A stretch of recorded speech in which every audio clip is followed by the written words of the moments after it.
How much is Iran selling in oil a day now? Somewhere short of 2 million.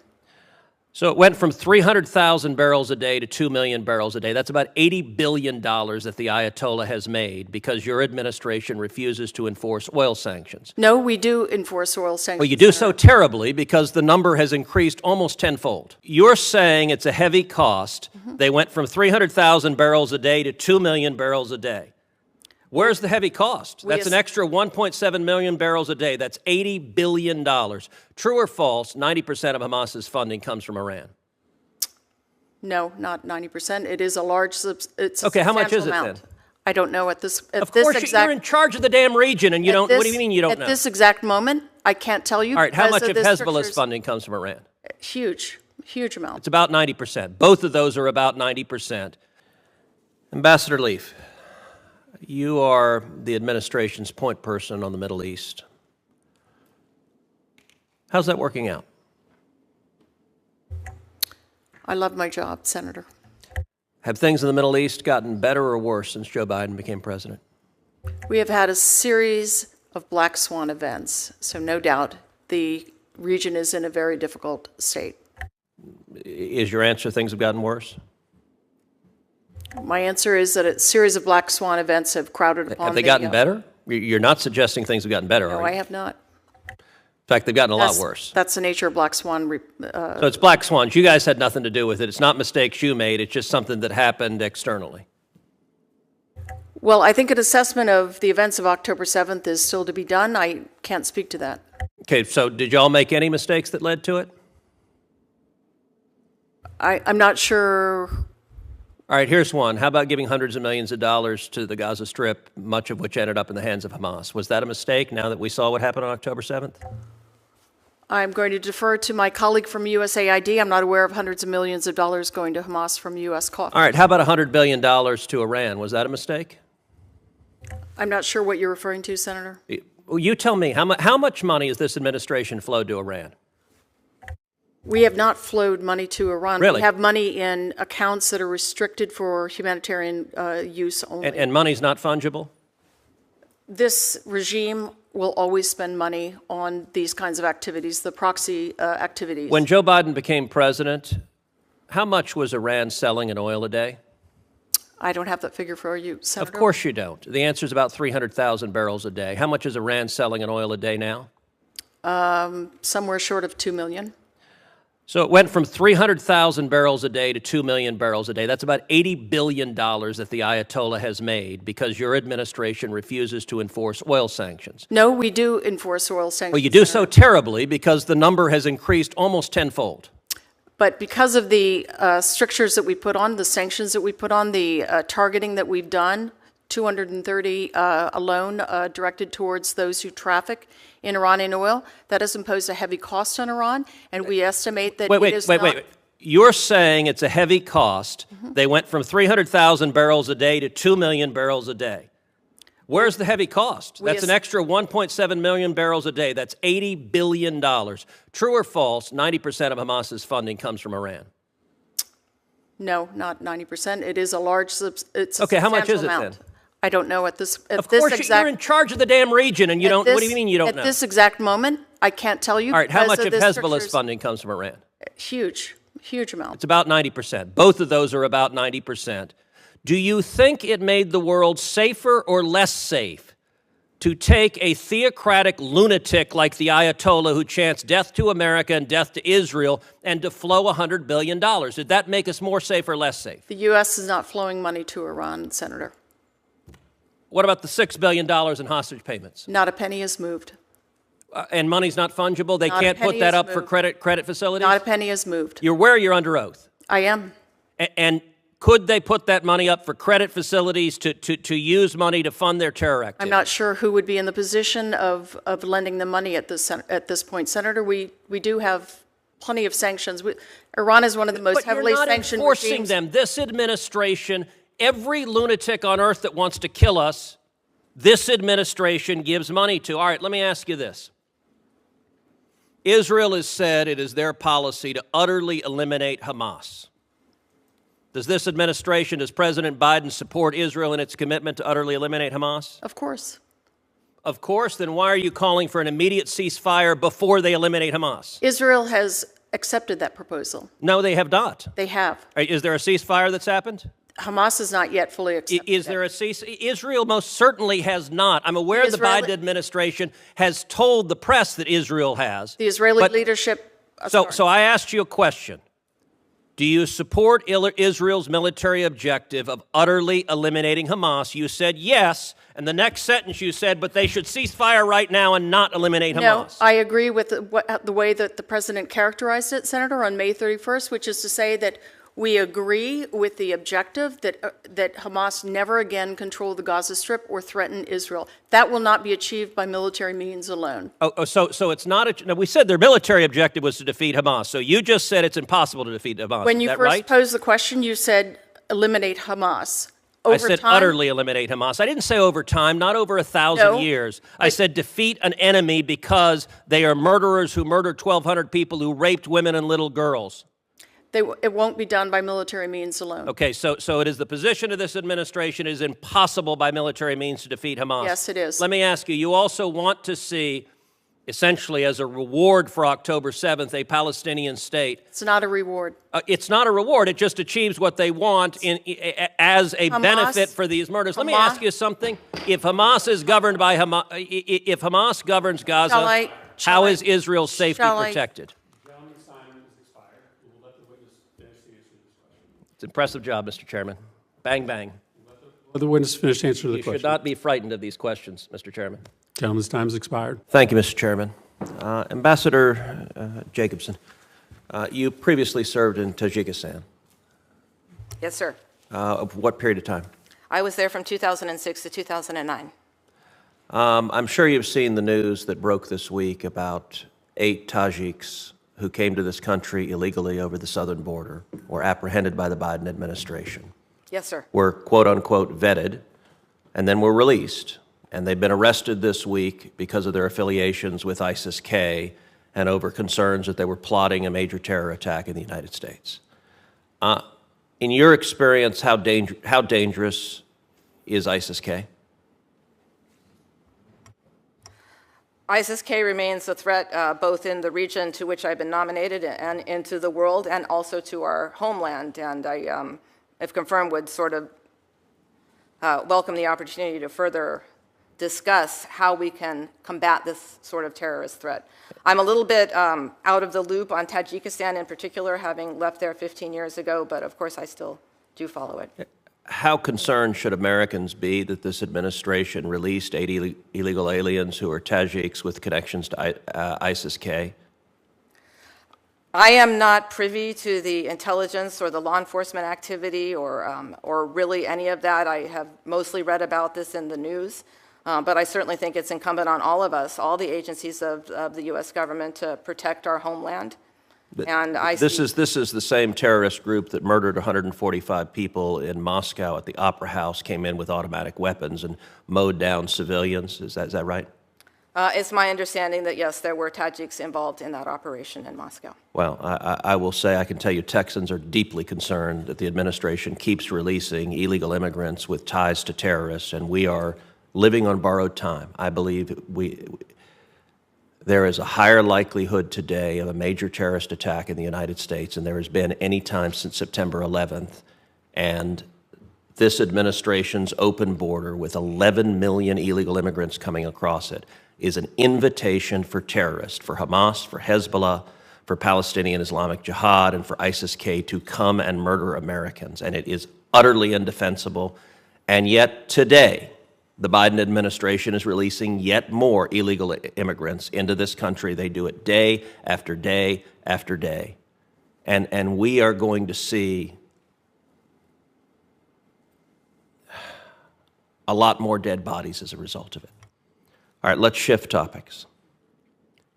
A few weeks ago, Secretary Blinken appeared before this committee, and I questioned him about policy decisions made by the Biden administration, which have allowed $100 billion to flow to Iran, including access to a $10 billion pot of money involving Iraqi electricity in euros and dinars. This money enabled the Ayatollah to fund Hamas and Hezbollah. This money funded the October 7th terrorist attack, the single worst one-day massacre of Jews since the Holocaust. It is right now funding Hezbollah's push to trigger a regional Middle East war all the way through this morning. Ms. Gavito, you served for 2 years as Deputy Assistant Secretary for Iran, Iraq, and Public Diplomacy. Then you became the Acting Principal Deputy Assistant Secretary for Near Eastern Affairs. What was your role in issuing the waivers giving Iran access to that pot of money? Thank you very much, Senator. With regard to the $6 billion in question, The 10 billion, not the sorry. not the $6 billion in ransom. That's another problematic decision. Apologies. With regard to the electricity waivers, I, as Deputy Assistant Secretary, did not have a direct role in that particular decision. That being said, certainly was part of those discussions. As Ambassador Jacobson has noted, the intent behind those waivers was to incentivize the Iraqi government. I'm not asking about the intent. Did you support those waivers? I was not in a decision-making capacity. Did you agree with the decision? I would have to review, Senator. Yes, I believe that incentivizing Iraq to divest itself of Iranian oil is positive. Okay, Ambassador Jacobson, these waivers will have to be renewed this summer or they expire. If confirmed, would you support reissuing those waivers? So I'd note that those waivers have spanned at least 2 administrations and been renewed 21 times since 2018, if I'm not mistaken.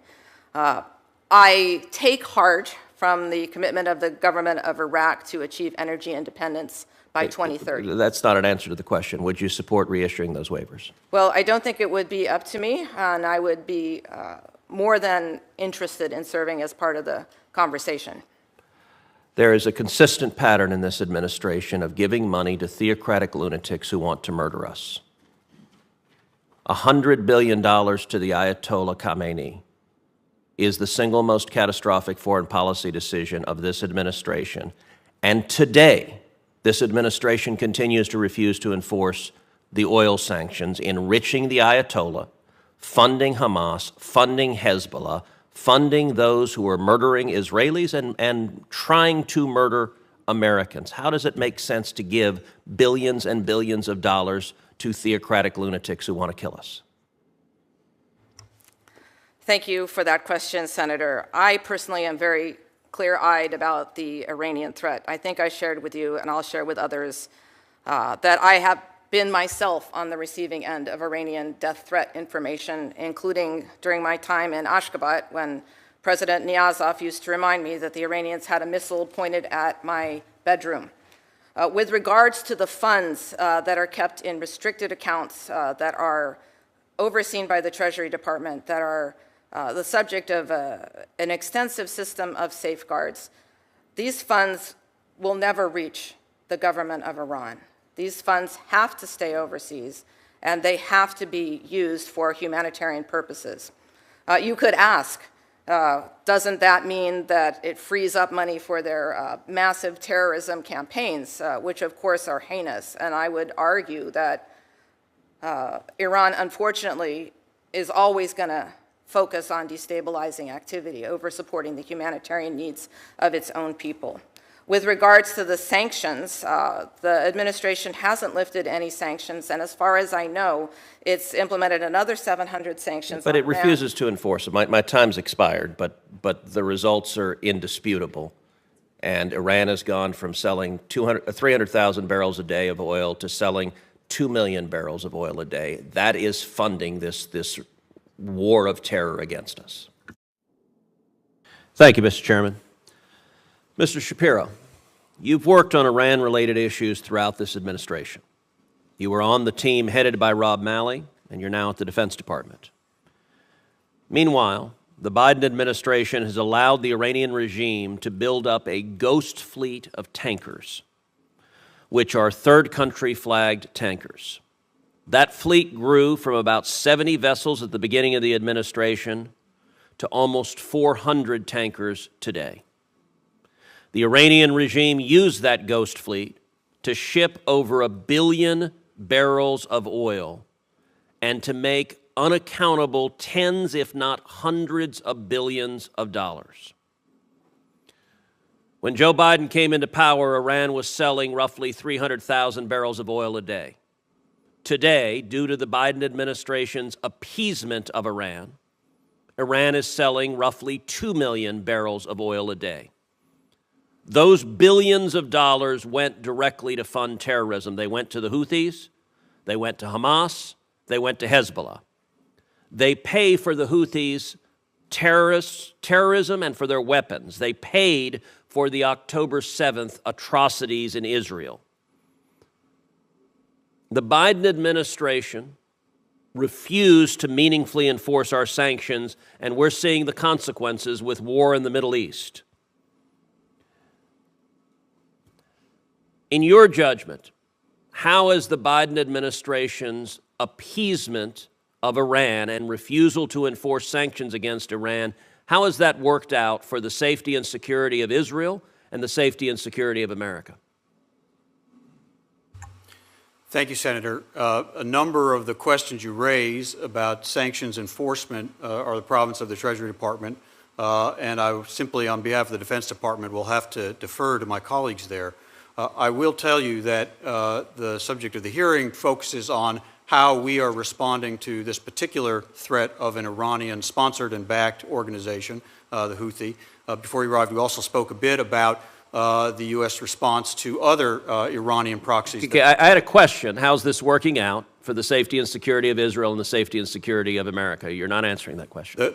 The answer I can provide is that we are making very clear to Iran, through our posture in the region, through the assistance we provide to our partners, including Israel, in its need to defend itself, to our own responses when Iran and Iranian-backed organizations have targeted our personnel and tragically have killed 3 of our personnel, and in their sponsorship of the Houthi military strikes against free shipping in the Red Sea, that we will respond. And Iran with all respect, that's baloney. And the Ayatollah has heard the message. Let me ask you, how many Ghost Fleet vessels did the Biden administration sanction before October 7th?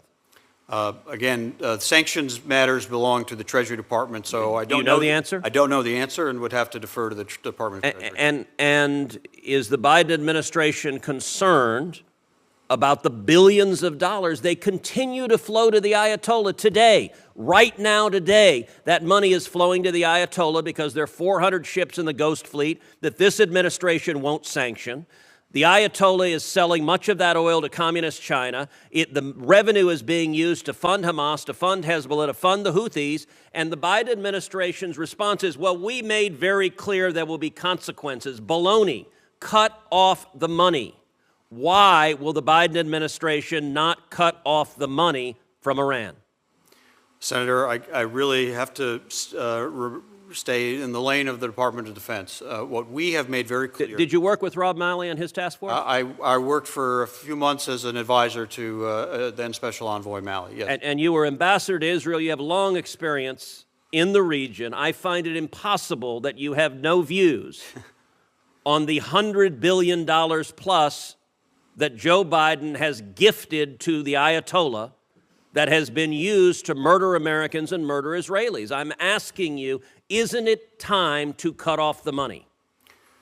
On behalf of the Defense Department, what I can say is that when we see Iran, which we do see on a daily and regular basis, supporting terrorism, providing weapons, providing intelligence, providing sponsorship and training to terrorist organizations, we make very clear to Iran that but not you don't only make will clear. If they continue to have the money, you're not making it clear. If you say, here's $100 billion, but you know what? We're going to send you a stern letter. Well, that $100 billion is being used to fund weapons. Let me ask you, all right, and it's not just Iran, by the way, the Houthis. Listen, the Trump administration rightly designated the Houthis as a foreign terrorist organization. Within a month of taking office, what did the Biden administration do? Delisted the Houthis. Now, finally, last month, the Biden administration was forced to relist the Houthis and to designate them as a specially designated global terrorist group. How did it work out, delisting the Houthis for 3 years. Did they behave just quietly, or did they continue to be the terrorists they've been the whole time, even while the administration was trying to appease them?